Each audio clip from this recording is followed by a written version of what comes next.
Hello YouTube, this is Reno Dan. I'm making this video here for Mohammed. He's one of my subscribers. He asked me a question about the R3 versus the Benelli 302R. I might have said the name wrong, but I did some research and the Benelli weighs 32 kilograms heavier than the R3, and that makes it now a 400-pound motorcycle plus. That's too heavy for a 300. You're just not going to have the power to weight ratio, and it's just not going to be a fun ride. It did say that it has inverted forks, which is very true, but the main thing about the R3 versus it is that the R3 has something that it's never going to have, and that's race pedigree. The R3 is currently being raced in Asia, Europe, America, and Italy. Those are some of the major countries in the world that races, and because they're racing in those countries, they're going to be developing parts. And if you look over here, I have aftermarket, all kinds of aftermarket parts, from the rear set to the shock to sprockets to chain combinations. You're just not going to get that on the 302R.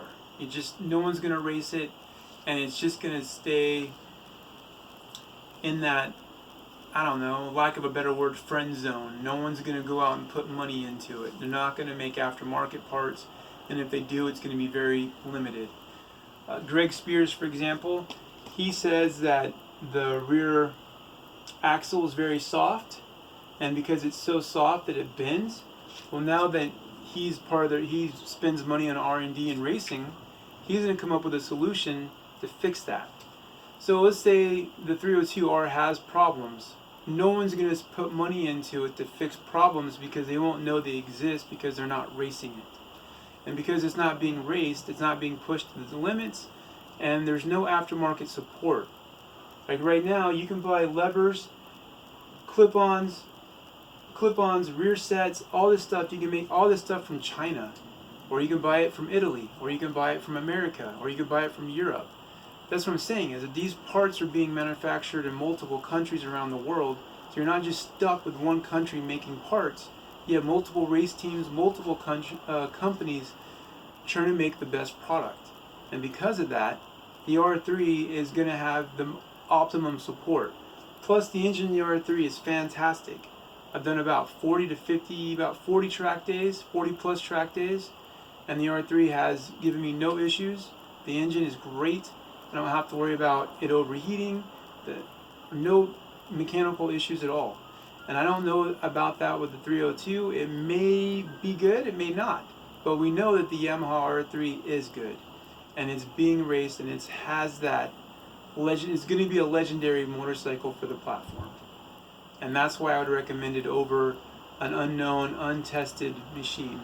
And it might be a good machine. Other than being heavy and not raceable, it may be a good machine, but we know this is a good machine. And that's the difference. So you asked me my opinion. If I had the money, I would definitely get a Yamaha over this one, because this is going to have the support. It's going to have the people of actually the know-how. So you can jump on the internet and figure out suspension settings or changes or this or that. Someone's going to make a video on it. Someone's going to have knowledge on it. In the 302, they already have part problems already. That's what other people said in the review. And you may not have the knowledge. So you probably could get parts made for it, but at what cost? So things for you to think about. I definitely would recommend this over that. Hope it helps. My name's Reno Dan. You guys have a nice day.